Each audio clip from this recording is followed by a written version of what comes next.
আজকে chief election commissioner mister Gyanesh Kumar কালীঘাটে গেছিলেন পুজো দিতে এবং সেখানে তাকে যেভাবে হেনস্থা করা হলো, বিক্ষোভ দেখানো হলো এবং গতকালও এয়ারপোর্ট থেকে বেরিয়ে যেভাবে তাকে রাস্তায় বিক্ষোভ দেখানো হচ্ছে এবং একই রকম ভাবে সবার হাতে একই পোস্টার, একই লেখা, পতাকা ছাড়া কিভাবে এই পুরো প্ল্যানিংটা হচ্ছে এটা কিন্তু বাংলার মানুষ বুঝতে পারছে, কেউ মূর্খ নয়।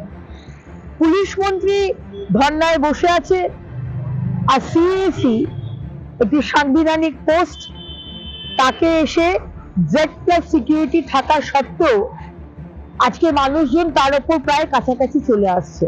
কারা করাচ্ছে, কেন করাচ্ছে সেটা পরিষ্কার বোঝা যাচ্ছে, কারণ এই রাজ্যে, এই পশ্চিমবঙ্গে এটা পশ্চিম বাংলাদেশ হয়ে গেছে।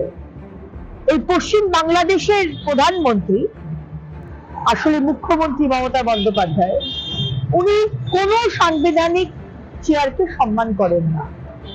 সে সিএসি হোক, সে রাষ্ট্রপতি হোক, সে প্রধানমন্ত্রী হোক, সে উপরাষ্ট্রপতি হোক, সে গৃহমন্ত্রী হোক, তিনি কাউকে সম্মান করেন না। আজকে বিচারপতির রায় যদি তার পছন্দ না হয়, বিচারপতির বাড়ি ঘেরাও করা হয়, পোস্টার পড়ে, কলকাতা পুলিশ সিসিটিভি ক্যামেরাতে সবকিছু দেখে, কিন্তু তারপরেও কেউ অ্যারেস্ট হয় না। ভালো হলো আজকে মিস্টার জ্ঞানেশ কুমার এলেন, দেখলেন কিভাবে পশ্চিমবঙ্গে ভোট হচ্ছে, এই 15টা বছর কিভাবে হয়েছে ভোট। আজকে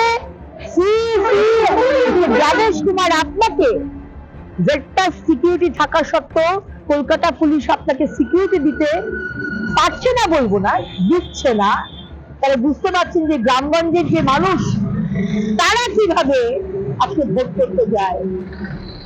তাই ভালো হলো আপনি এসে দেখলেন এবং এই বিধানসভা 2026-এর ভোট অবাধে যাতে মানুষ করতে পারে সেটা সিএসি আপনারা দেখবেন।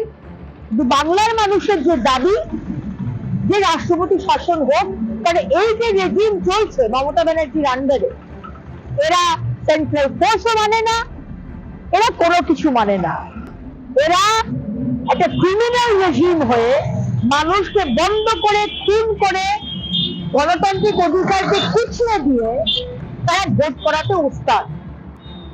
তাই সিইসি আপনি এবার ডিসিশন নিন যে আগামী পশ্চিমবঙ্গের ভোট কিভাবে হবে।